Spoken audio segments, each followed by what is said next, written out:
තියෙනවා. ආර පයින් දැන්නේ.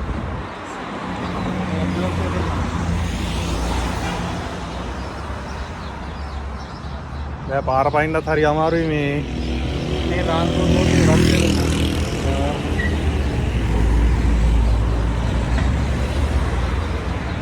ඔයගොල්ලන්ට මේක බලන්න පුළුවන්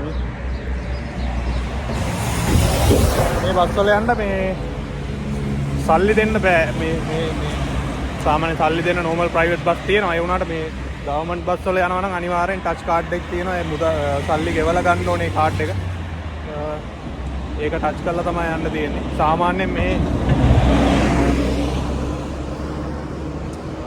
අවම ගාස්තුව ලංකාවේ මුදලින් රුපියල් 200කට එහා පැත්ත වෙනවා. බස් එකක යන්න. කොච්චර අඩි 10ක් ගියත් එකයි කිලෝමීටර් 3ක් විතර යනකම් සාමාන්‍යයෙන් රුපියල් 200කට එහා පැත්ත මුදලක් වැය වෙනවා මේ පළවෙනි බස් එක. දැන්